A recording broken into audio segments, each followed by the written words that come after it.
Buonasera a tutte e a tutti, a chi è presente e a chi ci segue da casa. Sono tantissime le persone che hanno chiesto di partecipare, ma evidentemente le restrizioni Covid impongono numeri limitati e quindi resta comunque una grande emozione essere qui in presenza stasera in Santa Maria Maggiore. La Basilica, che grazie alla disponibilità della Fondazione Mia ha ospitato nel corso delle diverse edizioni di Molte Fedi tanti ospiti, dalle serate con il Cardinal Ravasi all'incontro emozionantissimo 3 anni fa con Liliana Segre, con Daniel Pennac e Alessandro Baricco, Abraham, Joshua e Luis Sepulveda. Per noi Santa Maria Maggiore è una tappa fissa della nostra rassegna, ne scandisce le stagioni, le edizioni, gli ospiti. L'abbiamo vista gremita, gremitissima di gente, di giovani. Adesso sono connessi tanti ricordi, tante parole, tanti volti. Ed è davvero un grande regalo per noi ritornare dopo 2 anni di assenza e di ritornare con il Cardinal Gianfranco Ravasi, un amico fedele e carissimo di Molte Fedi.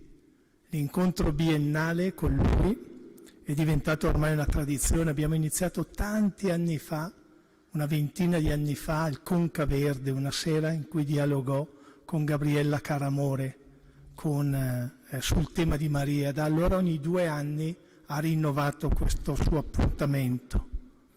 Noi lo diciamo sempre, se Molte Fedi è ormai la storia che conosciamo e anche e soprattutto per la vicinanza e la fedeltà di alcuni compagni di strada che ci hanno accompagnato con sapienza.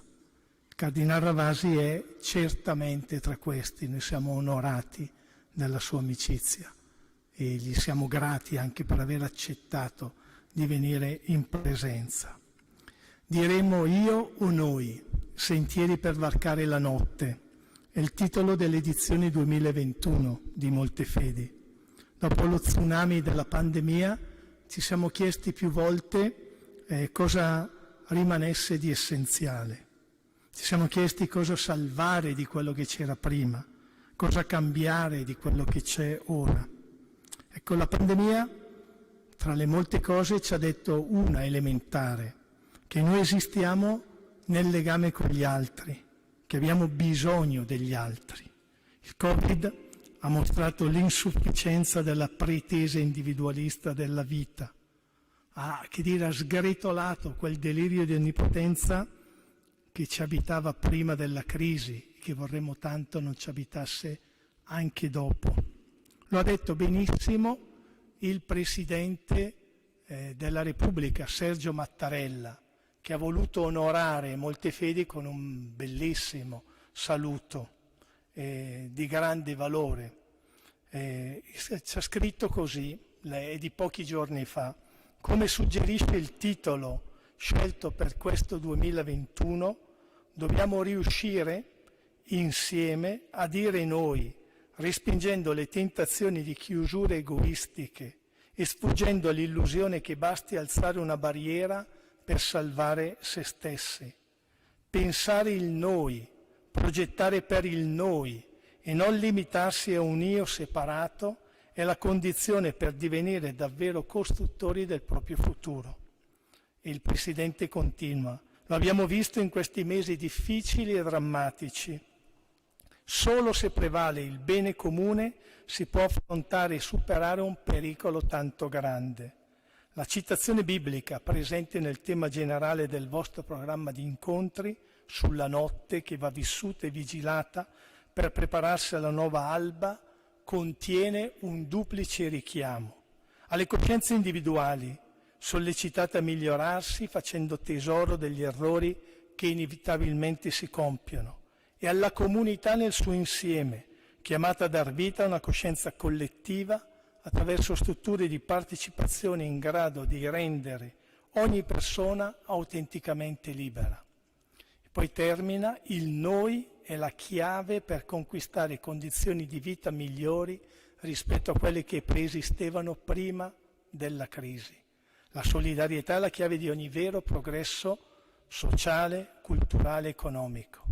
Il libero confronto, la trasmissione delle esperienze, il dialogo tra culture, la convivialità delle differenze.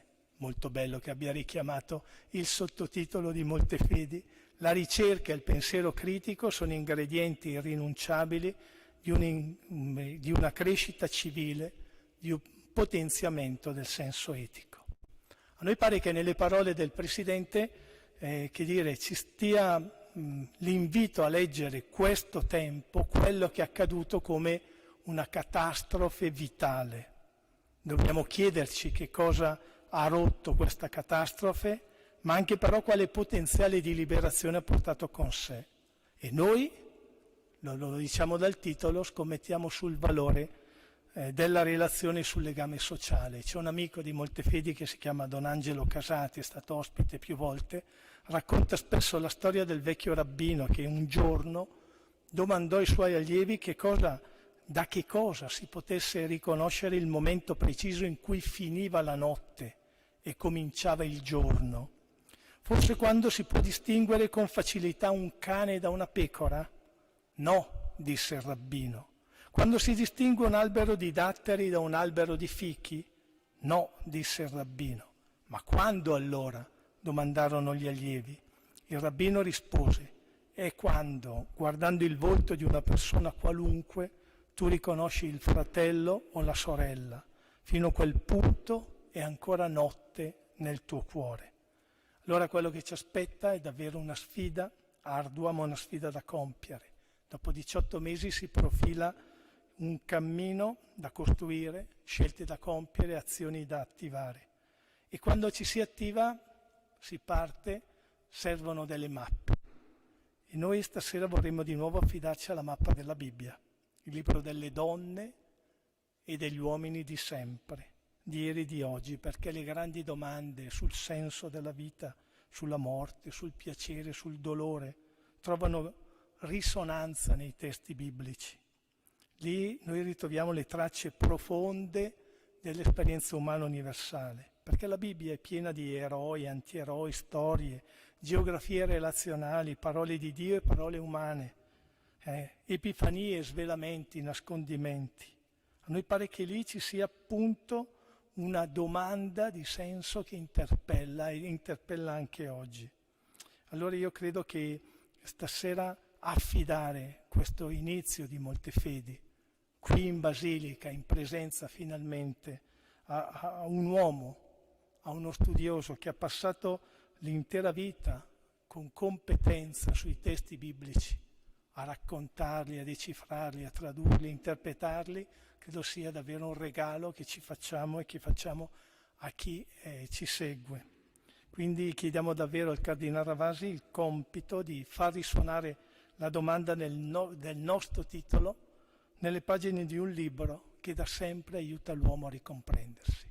Io lascio davvero la parola al Cardinale Ravasi, chiedo a voi, so che non gli è, è stato pressato da moltissimi inviti, quasi tutti ormai li prende online, ha deciso di venire a Bergamo, l'aveva promesso 2 anni fa ed è una promessa che ha mantenuto. Siamo onorati e vorrei davvero con il nostro applauso ringraziarlo di cuore.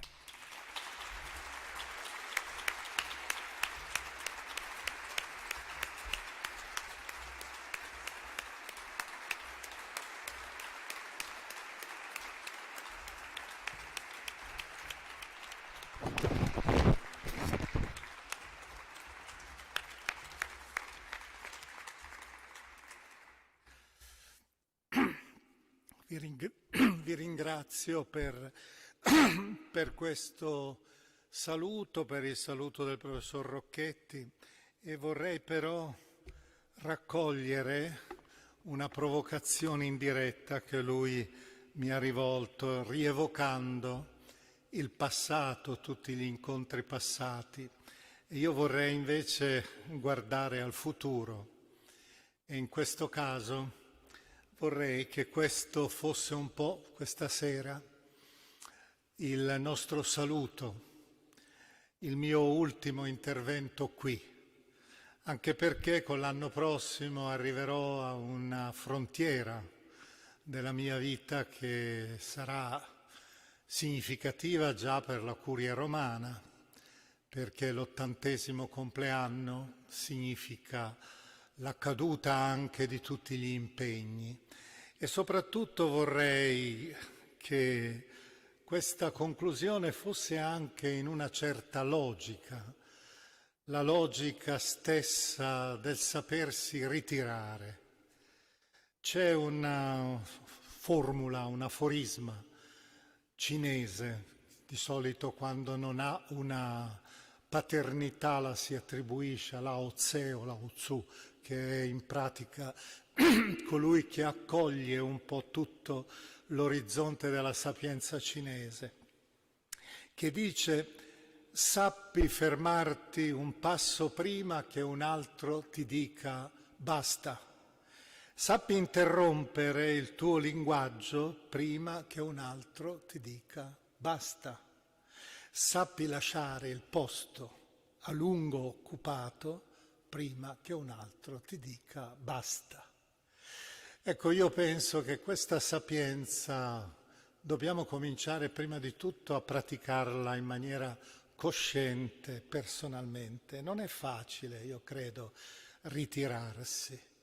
Ecco, per questo vorrei che questa riflessione di questa sera, che in realtà non sarà soltanto biblica, vorrei che fosse molto familiare, molto spontanea, molto libera anche, proprio perché ha un po' questa dimensione, la dimensione, non dico dell'addio, no? Ma comunque della relazione magari futura in presenza-assenza, attraverso altre vie, altre forme, come può essere per esempio la lettura o l'ascolto indiretto.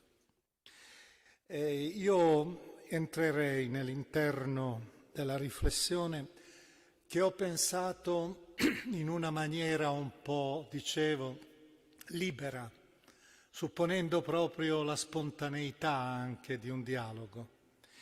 E il titolo che mi è stato dato è il titolo generale, Sentieri per varcare la notte, ma con quella domanda iniziale, diremo io o noi.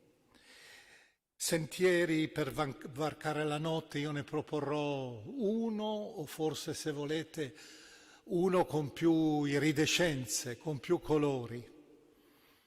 È vero che però dobbiamo sempre essere memori di quello che disse quella notte Gesù, parlando con quel capo, un membro del Sinedrio, Nicodemo, Giovanni 3,19. Gli uomini amano più le tenebre che la luce. Il sentiero nella notte è tante volte, direi quasi il grembo entro cui molti si lasciano fasciare, accogliere. Noi cerchiamo però di mostrare assieme alla notte anche la possibilità dell'alba. E lo faccio, ho detto, in maniera un po' strana, non abitudinaria. Farò una sorta di divertissement. Sapete che esiste un genere letterario anche musicale, che ammette un po' un intreccio di armonie molto libero e indipendente tante volte, che però trova sempre degli snodi. Farò cioè un divertissement pronominale, giocando sui pronomi, che sono tra l'altro fondamentali non soltanto per la costruzione delle frasi, ma soprattutto nella coniugazione dei verbi, cioè dell'agire umano. i pronomi. Voi vedete già nel titolo ce ne sono due, io o noi. Ma noi sappiamo che i pronomi sono molti di più in italiano, ma anche nelle altre lingue. E allora io ne farò passare alcuni, così in una maniera un po' libera, ho detto. Cominciamo con quello fondamentale, l'io, cioè l'identità, l'autocoscienza, l'affermazione di sé, il porsi e l'autoporsi. Dio stesso si presenta così. Esodo 3, lo ricordate tutti. Io sono colui che sono. Tant'è vero che poi diventerà il suo nome, io sono, ti ha mandato a loro per liberarli, dice a Mosè.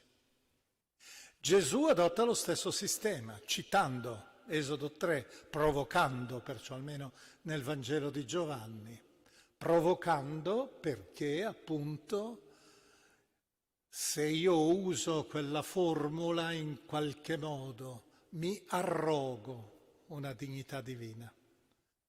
L'io sono del Vangelo, ego eimi del Vangelo di Giovanni, ripetuto più volte, qualche volta in maniera assoluta, anche quando stanno per arrestarlo, e quella frase che lui dice io sono fa quasi atterrire gli altri, però vedete l'affermazione della nostra grandezza anche, del nostro volto. E qui allora comprendiamo subito che cosa c'è in quell'io. C'è la natura umana. Pensiamo quanto è stata fruttuosa, gloriosa, grandiosa la riflessione sul concetto di natura umana. Agere sequitur esse, diceva Tommaso d'Aquino riprendendo Aristotele. L'ontologia precede la deontologia. C'è prima una natura per poter definire poi la morale. Pensate poi successivamente quanto è stato uno snodo nella cultura moderna, Cartesio, cogito ergo sum. Ancora una volta, vedete l'importanza dell'io che col pensiero si autopone. Se vogliamo ancora prendere un'altra figura fondamentale nel pensiero dell'Occidente, Kant, la legge morale, la finale famosa della critica della ragion pratica, la legge morale dentro di me e il cielo stellato sopra di me. Però vedete sempre questa centralità. Ebbene, dobbiamo riconoscere però che ai nostri giorni, in questi ultimi decenni, nel secolo scorso, a partire dal secolo scorso, è avvenuta una deriva. È avvenuta anzi una frantumazione. Io a proposito dell'io adesso vi descriverei due derive. La prima è proprio questa. Non c'è più un concetto di natura umana condivisa. Ormai l'idea della persona è un'idea fluida. È quello che Benedetto XVI chiamava il relativismo. È quello che, per esempio, ormai accade anche con la multiculturalità, una sorta di politeismo etico. Pensiamo anzi che cosa si vuole introdurre, questo sguardo, quante volte ho partecipato a dibattiti in questa linea, e dove appunto parlavamo lingue diverse e ci si affacciava su questo post-umanesimo, transumanesimo, un io che si autocrea, che non ha un fondamento ontologico, metafisico, non ha un in sé. Pensiamo che cosa sono, adesso è evidente, al di là adesso non entriamo in questo tema né in maniera critica, anzi è un elemento che io seguo con interesse, dobbiamo, anche se le teorie sul gender sono l'esempio tipico di una decostruzione della natura umana, con la sua base, se volete, anche biologica. È uno scompiglio. Per cui, vedete, si arriva alcune volte con un essenzialismo esasperato, quelli che comunque sono convinti che la definizione della persona umana è netta, chiara, e dall'altra parte arriviamo con una forma di decostruzionismo completamente fluido, incerto. È uno dei saggi più significativi in questo campo, uscito già tradotto anche in italiano un po' di anni fa, di questa studiosa americana, Judith Butler, è intitolata Fare e disfare il genere. La convinzione, cioè, che alla fine la natura umana è un prodotto di una elaborazione culturale, il che è vero anche, ma è esclusivo? Noi siamo soltanto frutto di questa elaborazione continua? Pensiamo quando è iniziato anche, si è cominciato a fare la riflessione sul femminismo, per esempio, quella famosa dichiarazione che è diventata donna non si nasce, si diventa, che è vero anche, ma quando si cancella completamente la prima parte, questo è problematico. Simone de Beauvoir, le deuxième sexe. Ecco allora la prima deriva sulla quale dobbiamo riflettere culturalmente. Anzi, io questa sera porrò soprattutto delle domande, delle possibilità di percorsi ulteriori.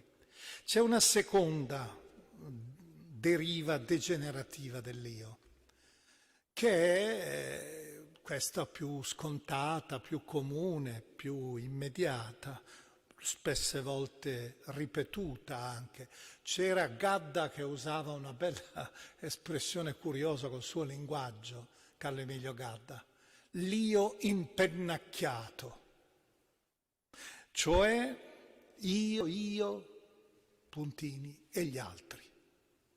Fu il film di Blasetti del 65. E questa egolatria, questa io-dolatria, iocrazia, Massimo Recalcati ha scritto su questo, verrà qui anche a parlare a voi, il sovranismo, il nazionalismo, l'autoreferenzialità assoluta, per cui non ascolti l'altro, sei il tuo orizzonte è l'orizzonte che tutto spiega, che tutto decifra. Ecco la seconda, più facile da identificare, ma più difficile tante volte anche da vincere. È quella che nella tradizione della morale classica era uno dei 7 vizi capitali, la superbia, l'orgoglio, anzi il primo dei 7 vizi capitali. Ebbene, a questo punto passiamo allora al secondo pronome. È appena morto un filosofo, qualcuno di voi forse l'ha sentito, che si chiamava Nancy, francese Nancy, che ha scritto delle cose interessanti e una delle proposte sue era questa. Certo, è importante l'ego sum, ma dobbiamo imparare ad accostare all'ego sum l'ego cum, ego cum, con un altro. Ecco allora il tu, la relazione. Qui pensiamo che cosa ha fatto su questa riflessione, su questo tema, soprattutto il personalismo francese, Ricoeur, Mounier, ma soprattutto Lévinas, il volto. come elemento fondamentale di conoscenza e di incontro. Riprenderò adesso quella considerazione che è stata fatta della tradizione giudaica, citata da Don Angelo Casati. La riprenderò in un'altra maniera, in una forma che spesso anch'io ripeto. Io però qui vorrei stare adesso alla Bibbia. Ama il prossimo tuo come te stesso. Uno a uno. È Levitico 19-18 che è ripreso da Gesù in Matteo 22. Uno a uno. Ama il prossimo tuo come te stesso. Tra l'altro Gesù in maniera molto interessante unisce a questo precetto anche l'altro, il collegamento col tu di Dio. Quindi il tu del prossimo e il tu di Dio.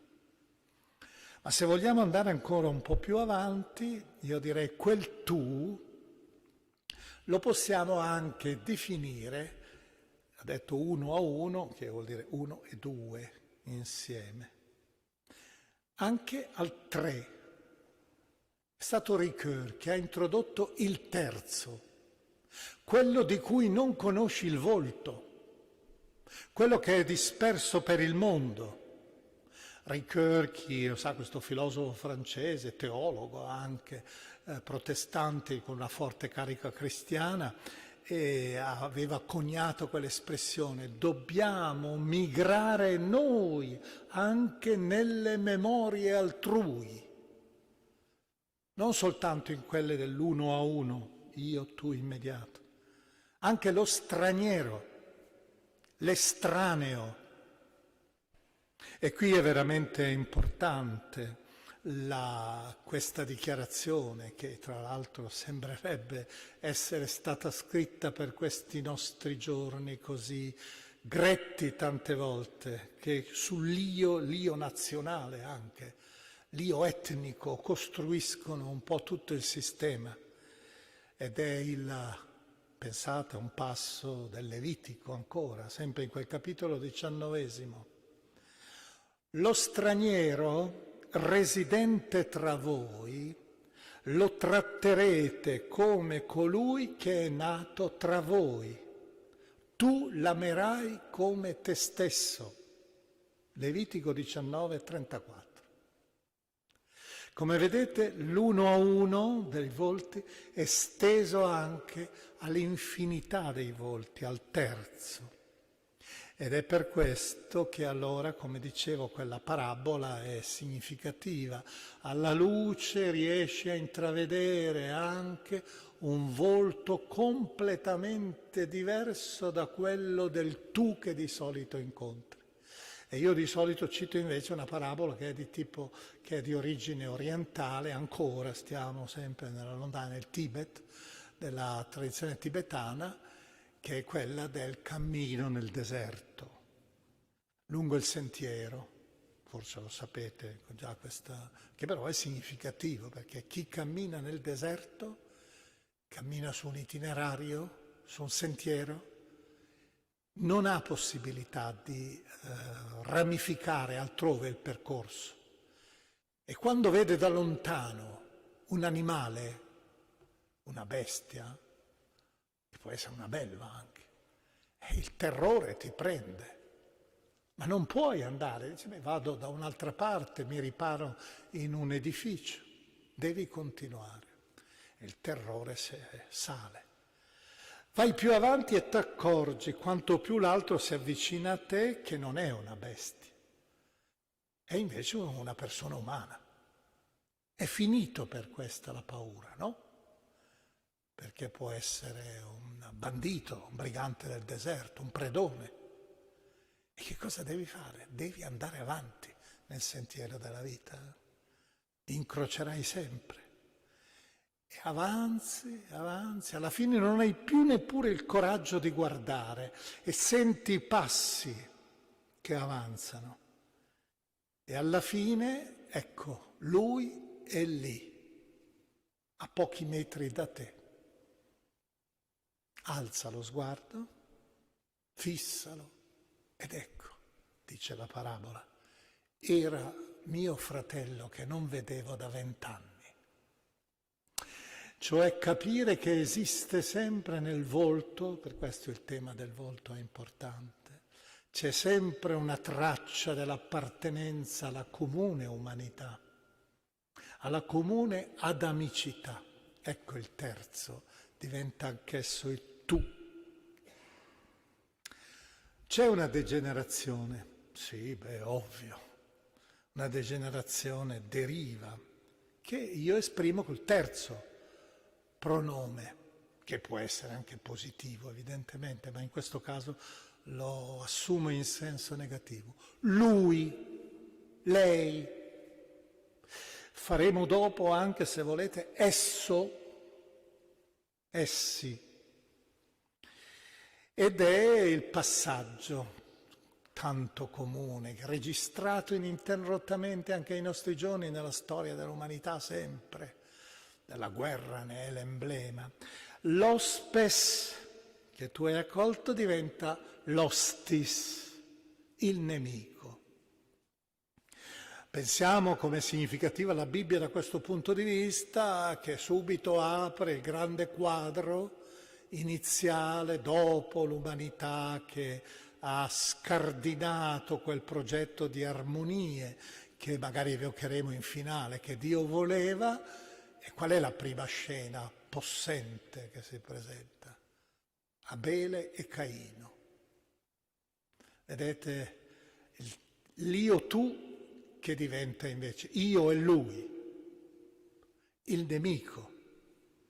E qui allora abbiamo un po', se volete, anche la legge del taglione, che è una legge positiva per certi aspetti, perché è la legge della giustizia retributiva. Però vedete, quell'uno a uno viene declinato soprattutto in senso negativo, occhio per occhio, dente per dente, ferita per ferita, bruciatura per bruciatura, c'è tutto l'elenco. Ma ancora, se andiamo avanti, sempre con la Genesi, sempre nello stesso capitolo 4, abbiamo il punto terminale della degenerazione dell'io tu, quando l'altro diventa veramente un lui, lei, lontano, detestabile da cancellare. Ed è la grande legge di Lamech, questo personaggio discendente da Caino, che alle sue donne, dice proprio alle donne tra l'altro, Genesi 4:23, dà la sua norma, la sua legge, un canto delle spade, è poetico in ebraico. Ho ucciso un uomo per una mia scalfittura, ho ucciso un ragazzo per un mio livido. 7 volte è stato vendicato Caino, Lamech 77 volte. Vedete la legge della vendetta assoluta, per cui l'altro è veramente colui che devi, non più col quale devi interloquire, neppure mantenere un legame, se volete, di giustizia, pur necessaria. No, è colui che devi annientare. E noi riusciamo a capire come in Matteo 18 Gesù riprenda questa legge della spada, legge della vendetta. E a Pietro che gli dice: devo perdonare fino a 7 volte? No, ti dico, non fino a 7 volte, ma fino a 70 volte 7, che è un'allusione al 77 di Caino. Ecco quindi questa diversa declinazione della relazione io-tu, trasformando l'altro in qualcosa, alcune volte proprio esso, quasi un oggetto da cancellare, da schiacciare. E qui possiamo dire veramente che tutto quel discorso che ho fatto finora potremmo riassumerlo nella nostra lingua, in una immagine, con un vocabolo che potrebbe essere questo vocabolo assonante, sono due vocaboli assonanti, un binomio assonante, anche se in realtà non è etimologicamente tale il collegamento. Invece del duello, il duetto, io-tu. Il duello, vedete, è cercare di vincere chi ha l'arma più forte e elimina l'altro e vince. Il duetto in musica, come ben sapete, è un'arte molto complessa, delicata, scrivere le partiture. Perché? Perché può essere un duetto tra un basso e un soprano. Sono due voci che stanno anche ai registri estremi, ma non è che il basso deve fare il falsetto e il soprano deve scendere di un'ottava. No, ognuno ottiene la sua voce, però vedete, si intreccia con l'altro creando armonia. Ecco perché dovremmo riuscire a passare dal duello al duetto. E arriviamo ora abbiamo visto io, tu, lui, lei, e arriviamo nella domanda, c'era questo pronome importante, noi. Beh, se lo vogliamo declinare anche questo, coniugare attraverso la Bibbia, dovremmo partire proprio da quella pagina fondamentale che è il capitolo 2 della Genesi, quando abbiamo quella frase, è Genesi 2,18, non è bene che l'uomo sia solo. E qui noi abbiamo quella rappresentazione che possiamo evocare adesso, ma che tutti hanno in mente, che è quella ormai espressa attraverso quella espressione, quella formula, anzi in realtà si tratta di una parola sola in ebraico, che l'uomo, il maschio in questo caso, pur avendo tutto, ha sopra verticalmente Dio, che gli ha dato il respiro, la coscienza, ha sotto, ritorneremo su questo, gli animali e la terra, però non ha trovato un aiuto che gli sia simile, si traduce. Ma in ebraico è molto più bello, rappresenta un aiuto che negdo, che letteralmente vuol dire come che gli stia di fronte, gli occhi negli occhi. E così si costruisce finalmente l'ominizzazione vera.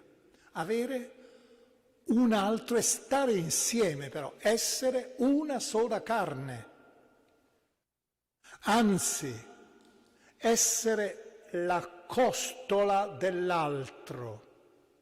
E qui naturalmente questa traduzione della costola non è del tutto felice, perché in ebraico il primo significato di quella parola è in verità il fianco. Vedete il noi, essere fianco a fianco. E allora ecco questo appello di un uomo che così, apparentemente un autore biblico così freddo, così gelido, come il Coelet, che piace tanto anche ai non credenti. In realtà lui non è che sia un agnostico, un ateo, ma è una persona che è entrato in crisi di sapienza, non trova più, come accade purtroppo a tanti dei nostri giorni, purtroppo a tanti giovani, che non trovano più delle risposte dalla generazione precedente, che non trovano più sensi che meritino di poter essere abbracciati e seguiti come una lampada che ti guida nel cammino della vita. E lui, nel capitolo 4, ha dei versetti che sono veramente nella freddezza sua tipica, questa persona anziana che scrive, un po' delusa, ma che invita anche a godere lo stesso i beni della vita, per 7 volte lo dice. Meglio essere in due che uno solo, perché otterranno migliore ricompensa per la loro fatica. Infatti, se cadono, l'uno rialza l'altro. Guai invece a chi è solo. Se cade, non ha nessuno che lo rialzi. Inoltre, se si dorme in due, si sta caldi, ma uno solo come fa a riscaldarsi? Se uno è aggredito, in due possono resistere. Una corda a 3 capi non si rompe così facilmente. Vedete la sequenza anche delle immagini per indicare l'importanza dello stare insieme. E qui io non vorrei entrare all'interno di questo capitolo, che è un capitolo immenso per molti aspetti, sterminato anzi ai nostri giorni in maniera particolare, il tema della solitudine e dell'isolamento, che è la cancellazione del noi. Tra l'altro non sono del tutto sinonimi solitudine e isolamento. La solitudine può essere una dieta dell'anima necessaria. È per questo che in un certo senso anch'io vi confesso che sono stato per buona parte della mia vita sempre a parlare in pubblico, a parlare ad altri. Purtroppo anche tante volte ho ascoltato poco, perché venivi subito chiamato a parlare. È quello che ti capita certe volte persino dopo che hai ascoltato qualcuno e ha parlato e sei stato presente a un convegno, sei presente, ti fanno dire qualcosa alla fine. Come se...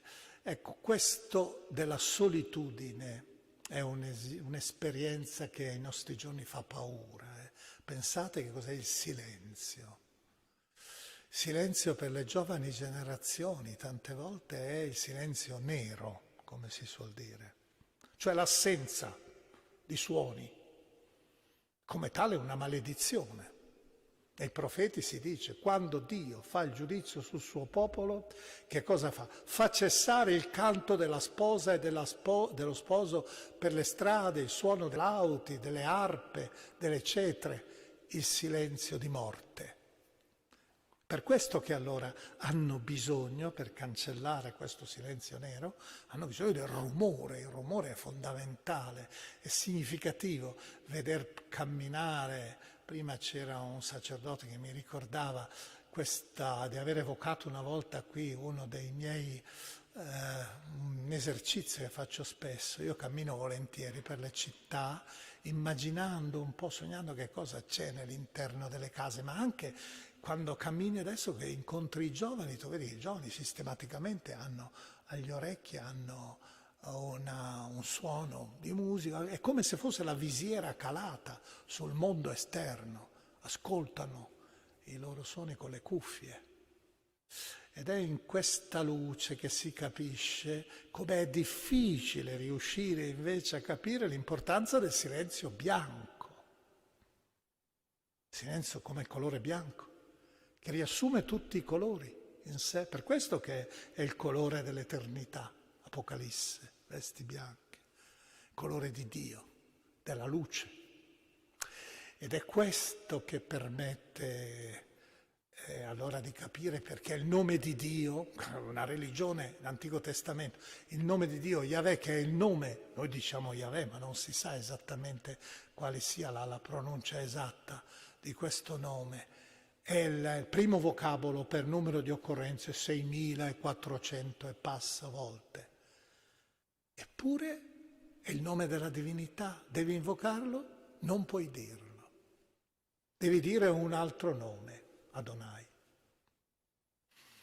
Perché? Perché il nome di Dio non lo puoi possedere, è la sua realtà, ma non è vuoto, è pienezza. Tant'è vero che proprio quell'io sono, che è la variante, è colui che salva. Ecco allora il tema, però c'è l'altra parte, l'isolamento, il non essere in noi, e perché non c'è nessuno che si preoccupa di far sì che ti senta nella comunità. È una delle ragioni che vengono dette, almeno ho sentito anche parecchi vescovi che lo dicevano, ma anche studiosi, insomma, la proliferazione in molte nazioni, soprattutto nazioni che sono un po' disperse, con problemi, eccetera, dei cosiddetti gruppi religiosi o sette, perché loro cercano di fare come il grembo protetto, che poi è un rischio evidentemente, però creano comunità, stare insieme. E voi sapete che comunità in latino deriva cum munus, dare un dono reciprocamente. Ecco, è questo allora che per questo motivo nell'interno delle 4 colonne che reggono, ideali, che reggono la Chiesa di Gerusalemme, Atti 2,42, 4 colonne, una delle colonne fondamentali, c'è la frazione del pane, l'Eucaristia, c'è la Didacheton Apostonon, la parola di Dio, l'insegnamento, c'è poi le preghiere, ma l'elemento che più è commentato dopo è la koinonia, l'avere tutto koinà nella Chiesa delle origini, come sapete, la koinonia, il bene comune, se vogliamo parlare laicamente, che riesce sempre di più, dovrebbe essere la caratteristica della Chiesa. Papa Francesco su questo ha insistito tanto, pensate, fratelli tutti da questo punto di vista estremamente significativo, anche con le altre religioni, con il noi che si allarga, che si ramifica, contro appunto la malattia dell'isolamento. Isolamento, pensate che cos'è quello che accade nell'interno dei grandi, passeggiando sempre, soprattutto per le metropoli, le periferie, questi immensi condomini, il più possibile sgraziati. Un celebre architetto mi diceva, non si riesce a capire perché facciano dei palazzi così orrendi, tanto che per costruire bene e bello un palazzo e costruirlo brutto è la stessa fatica. Eppure abbiamo queste. E nell'interno di queste case, pensate che cos'è tante volte la domenica? Una persona che è lì, sola, davanti a un telefono, o aspettando che suoni il campanello di casa. E nessuno mai si sognerà di chiamare quella persona lì quella domenica. È un anziano magari, è un malato, è uno straniero, una persona dimenticata. Ecco perché dobbiamo ribadire l'importanza da parte soprattutto della comunità ecclesiale di questo pronome, il noi, che non cancella l'io, il io diverso, l'abbiamo detto prima, quanto è importante, nome di Dio persino, ma quel Dio che è persona, che però, vedete, ha avuto bisogno dell'umanità. Vuole la Keal Adonai, Yahweh, la comunità del Signore. E c'è una bellissima poesia di uno dei nostri grandi poeti del secolo scorso, che è Caproni, Giorgio Caproni, che rappresenta proprio un uomo solo, magari, sapete, magari a Ferragosto, solo nell'interno della sua stanza, con le pareti spoglie, a guardare una parete, non ha più nessuno, da solo a parlare ai morti, l'unica compagnia, i morti. Ecco, in questo senso direi la comunità, il noi è importante, ma io vorrei anche aggiungere qualcosa a questo proposito. Ai nostri tempi c'è giustamente l'io, l'enfasi sui diritti civili personali. Sono sacrosanti, però non deve essere mai a discapito dei diritti e dei doveri sociali e del lavoro anche, se volete. Ancora, la concezione dei diritti civili riduttivamente intesi solo come diritti individuali. Qui bisogna veramente ritornare di più a una attenzione, a un equilibrio. Per cui c'è, vedete, questa forma di autotutela dei propri diritti esasperata persino, e non l'attenzione anche, l'emblema in Italia, l'evasione fiscale, è proprio uno dei grandi monumenti. Questa è la tutela di un diritto che diventa poi alla fine quasi un possesso grifagno. E Papa Francesco in Fratelli Tutti, nel numero 186, ha una espressione abbastanza curiosa per quanto riguarda la politica. Se qualcuno aiuta un anziano ad attraversare un fiume, bene, il politico dovrebbe invece costruire un ponte. Ecco l'importanza della politica. L'altro si fa la sua opera di carità, il suo diritto civile reciproco, ma a un certo momento c'è bisogno che ci sia una struttura. E passiamo al quinto pronome, voi.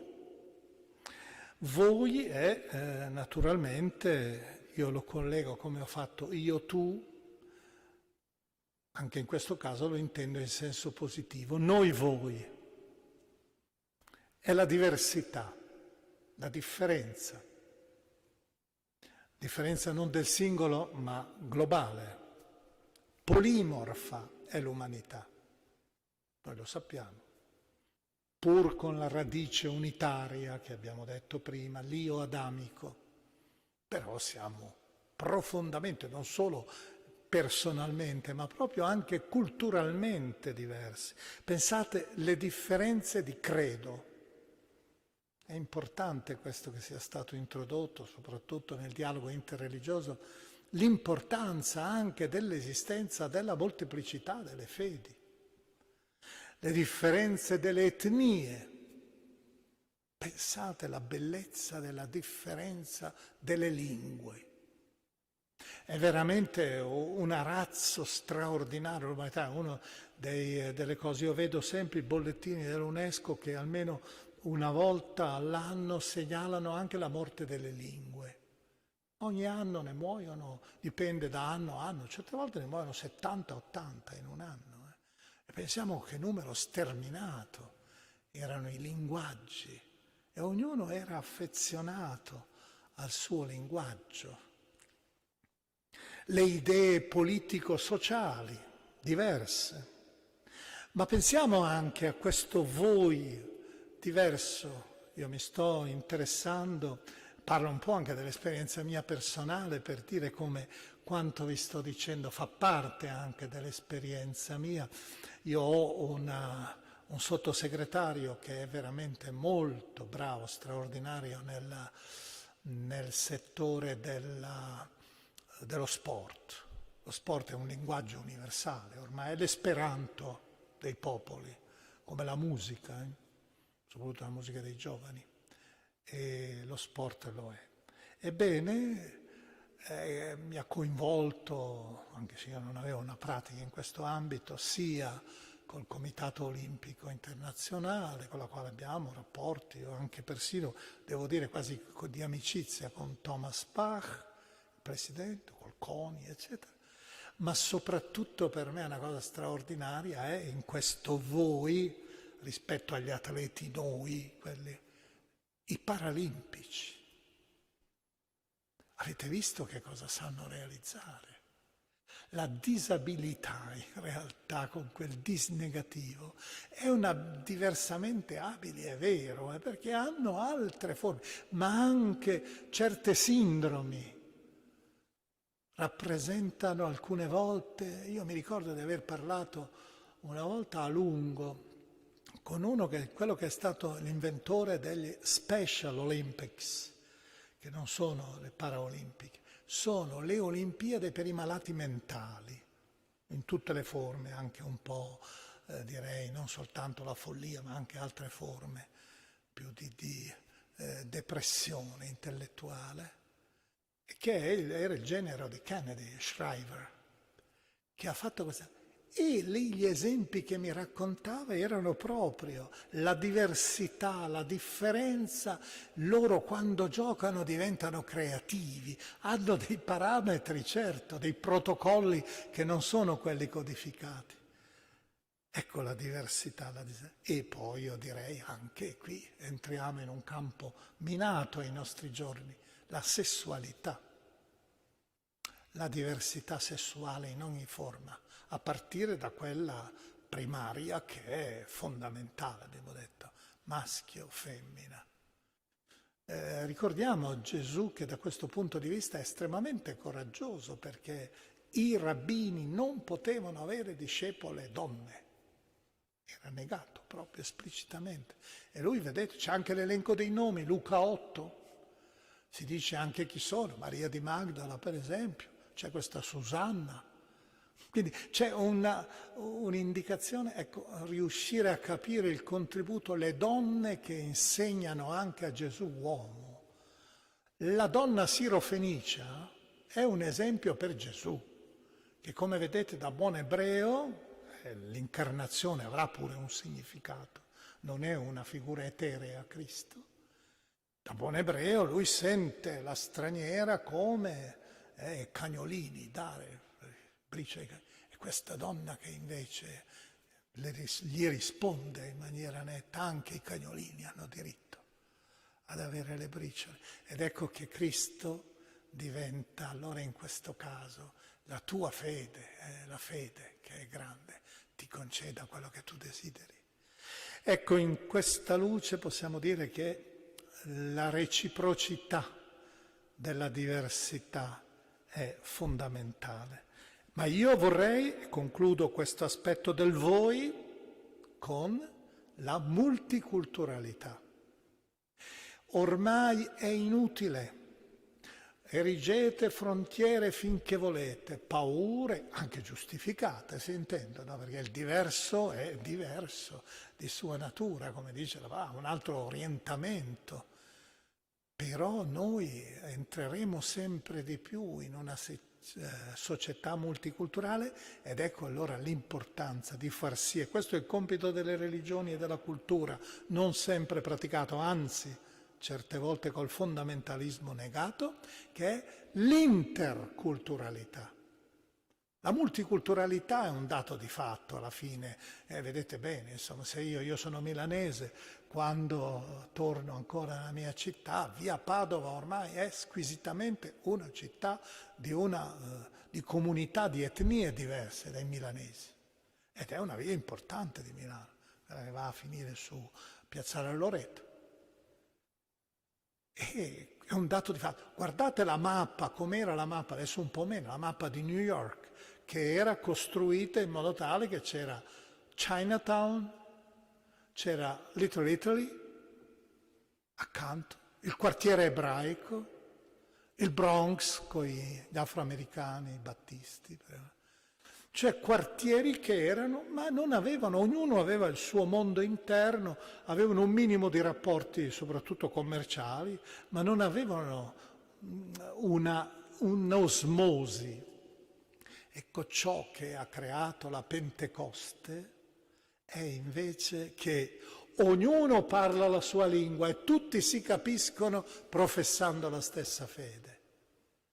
Ecco perché l'interculturalità dovrebbe essere l'impegno fondamentale, ma a questo punto, come abbiamo fatto tu e alla sua degenerazione nel lei, lui, il voi, e quindi anche il noi indirettamente, ha la sua, ma voi soprattutto, ha la sua degenerazione, o se volete la sua distinzione, vediamo anche positiva, in esso, essi, che è l'equivalente di quel lei, lui.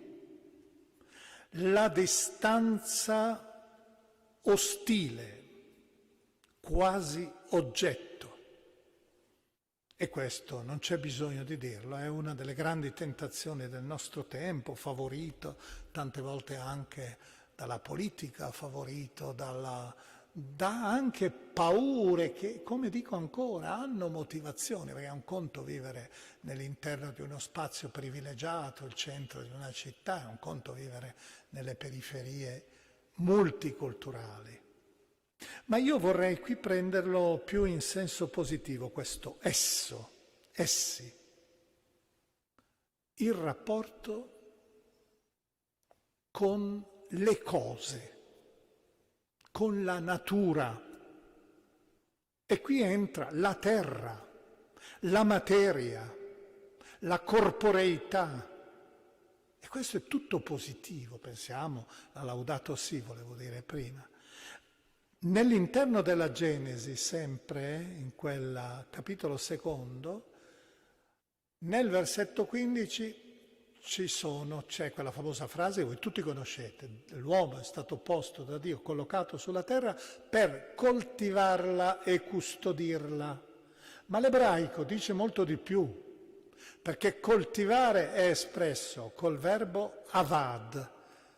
Il verbo avad vuol dire appunto sì lavorare, ma vuol dire anche l'atto di culto, la liturgia, avodà si chiama. Quindi vedete che c'è questa allusione. Poi coltivare e custodire. Custodire che verbo si adopera? Shamar. Shamar è il verbo che si usa per dire osservare la legge. Custodire la legge. Per cui vedete che cosa ha voluto dire l'autore usando questo binomio. Ha voluto dire, ricordare che esiste un'alleanza, erano i due verbi dell'alleanza, venerare, adorare Dio e osservare la sua parola, la sua legge. Esiste un'alleanza anche con la natura. Tant'è vero che dalla polvere della terra noi ci chiamiamo tutti Adamo, che non è un nome proprio. In ebraico, sempre in quel capitolo secondo, ha l'articolo, Adam. Perché? Perché è un nome comune. Vuol dire letteralmente un essere che ha il color rossastro, il color ocra, che è il colore dell'argilla, da cui siamo stati tratti. Questo simbolo è rilevante, ma soprattutto c'è poi quell'altro aspetto, dare il nome agli animali, funzione dell'uomo. Cioè, se dai il nome riconosci una dignità. E pensate che nel linguaggio orientale, tutto il vicino Oriente, dare il nome voleva dire esercitare la scienza, la ricerca scientifica. Ci sono dei papiri egizi scientifici, papiro Anastasi per esempio, che è una lista di nomi di animali, di fiori, di realtà naturali. La scienza, quindi, e il riconoscere che hanno anche loro una dignità, un nome, che dai tu. E da quel momento in avanti comincia ad esserci quindi una possibilità di comunicazione. So che qui verrà a parlare persino il professor Stefano Mancuso, il quale appunto assegna, non dico una personalità, però assegna una dimensione molto forte alla flora, alla vegetazione. Ed è interessante proprio, è stato un lavoro che ho fatto avendo pubblicato proprio l'ultimo libro che ho pubblicato, tra i tanti che scrivo, il grande libro del creato. È stato interessante per me fare tutti i capitoli che riguardano la luce, l'acqua, i monti, la flora, la fauna, il cibo. Nell'interno della Bibbia c'è una cosa sterminata. Quando cominci a inseguire gli animali ti stupisci, c'è solo il problema qualche volta di identificarli, ma sono un numero enorme, proprio un bestiario straordinario, come c'è questo erbario mirabile, questi alfabeti di animali o di vegetali. E c'è quella bella espressione che aveva usato Giovanni Paolo II e che è ripresa nella Laudato Si da Papa Francesco, il grande libro del creato. Ricordate il Salmo 19? I cieli narrano la gloria di Dio e l'opera delle sue mani annunzia il firmamento, il giorno ne trasmette notizia, la notte ne dà comunicazione, senza che si oda alcun suono, non ci sia una voce. Ecco, questa idea, cioè che il mondo, la realtà creata, è un esso, sì, neutro, però ha in sé un messaggio. C'è una rivelazione cosmica, oltre alla rivelazione nella parola di Dio. Il Salmo 19, difatti, è intenzionalmente costruito col sole, da una parte, che ha un messaggio da comunicare, e dall'altra parte c'è il sole della Torah, della parola di Dio. Due rivelazioni. Nella liturgia sinagogale di Shavuot, di Pentecoste, c'è un canto in un rito particolare in cui si immagina che Dio abbia steso una pergamena dal cielo alla terra e su questa pergamena ha scritto un messaggio. E questo messaggio è dispiegato davanti a tutti, anche a quelli che non credono di per sé in Dio. E poi l'invito in quell'inno è che l'uomo deve prendere allora un calamo, una penna, e scrivere la sua parola finale che è, come è ovvio, Alleluia, lodate Yah, Alleluia, lodate il Signore. È la stessa cosa nel Salmo 148 quando il salmista immagina che tutto questo esso esterno, queste cose, sia come una grande cattedrale cosmica. In alto la cupola è fatta dalle stelle, dalle costellazioni, dagli angeli anche, da queste creature superiori. E qui sulla terra ci sono 22 creature. 22. Quanti esegeti hanno probabilmente visto che forse c'è un errore nella trasmissione per fare 21, il numero perfetto, 7 per 3. In realtà 22 è giusto secondo me, perché sono le lettere dell'alfabeto ebraico. Abbiamo perciò la possibilità di vedere un alfabeto nelle creature e l'uomo è il liturgo di questa creazione, dà voce all'alleluia di tutto il mondo in cui noi siamo inseriti. E in questo senso allora io vorrei aggiungere sempre essi, queste creature, non le persone diventate cose come purtroppo accade, pensiamo alla schiavitù e così via, schiavitù sessuale, ma le creature terrene, ebbene, tutte queste ci ricordano l'importanza della scienza, della tecnica anche. Dobbiamo avere uno sguardo positivo, certamente sorvegliato, ma positivo. Io col mio dicastero ci siamo molto interessati in questi ultimi anni soprattutto a 3 settori: la genetica, le neuroscienze e l'intelligenza artificiale. Pensate quanto è fondamentale la genetica, il DNA, la flessibilità del DNA, quindi la delicatezza, ma la scoperta di una realtà fondamentale. Pensate quante malattie possono essere curate. Le neuroscienze, pensate a questo capolavoro in assoluto che è il cervello umano. Una miseria dal punto di vista quantitativo, sono 120 al massimo 180 grammi, con 100 miliardi, 80-100 miliardi di neuroni, tante quante sono le stelle della Via Lattea. E per questo aveva ragione Democrito di Abdera quando diceva che, uno dei 7 sapienti, che l'uomo che cos'è? Anthropos micros cosmos. È un cosmo in miniatura l'uomo. Ecco quindi l'importanza delle neuroscienze, ma anche la delicatezza, la libertà l'anima, la coscienza, l'arte, la religione, il simbolo. Sono realtà che dipendono da lì, se intervieni.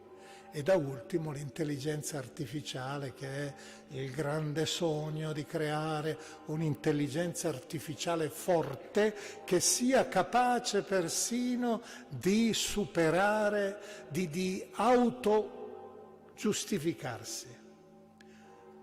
Con un algoritmo aperto decide in proprio la macchina che cosa deve fare, anche se è vero che è pur sempre l'uomo che l'ha programmato, però questo desiderio. Quindi vedete la scienza grandiosa, ma anche al tempo stesso sulle cose di questo mondo, sempre col rischio della deriva. Ecco, questo era il panorama che volevo rappresentarvi. Io, tu. Dal tu passare a lui, lei. Dal noi passare al voi. E da tutto questo giungere all'esso, essi, la creazione senza mai dimenticare quel rischio che è quello della riduzione a esso di una creatura umana. Qualche tempo fa sono rimasto impressionato studiando un po' un testo che descriveva alcune lingue, alcuni dialetti che vengono parlati nel Camerun, e ce n'era uno interessante, perché era molto elaborato anche, il quale, a proposito proprio di questo discorso, il rischio della riduzione della persona ad esso, aveva come per noi il maschile e il femminile. Poi aveva il neutro. Evidentemente il neutro che cos'era? Per le cose. Ma anche per che cosa si usava il neutro? Per gli handicappati, i disabili. Cieco, sordo, zoppo. Non si può più usare maschio e femmina. Vedete questo qui anche certe culture, nella cultura come è instillata questa idea della riduzione a oggetto, a cosa, della creatura. Ecco, io ho concluso la mia riflessione e se guardate un po' il discorso che io ho fatto, sostanzialmente è stato un discorso, un elenco di interrogativi attorno a questi pronomi, al modo con cui li coniughiamo, al modo con cui li introduciamo nell'interno del nostro linguaggio, ma anche nell'interno della nostra azione.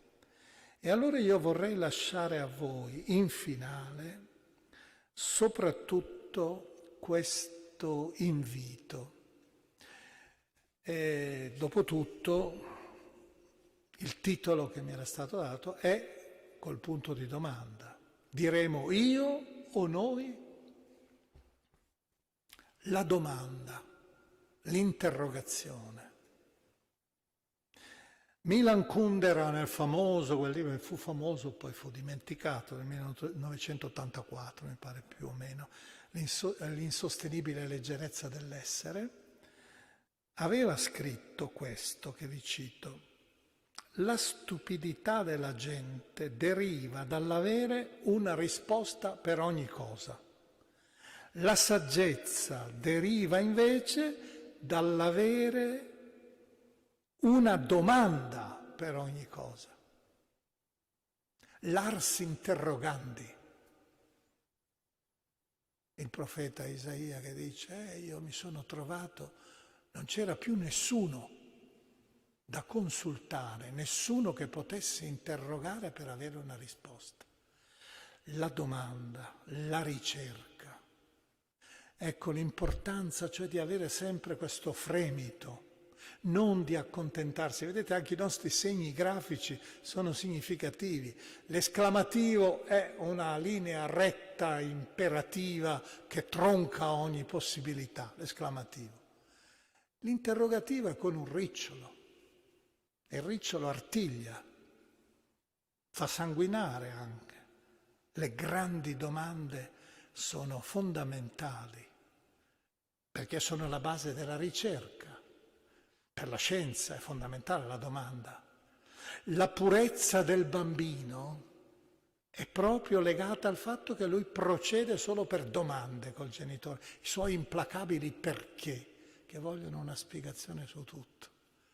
Ecco, è questo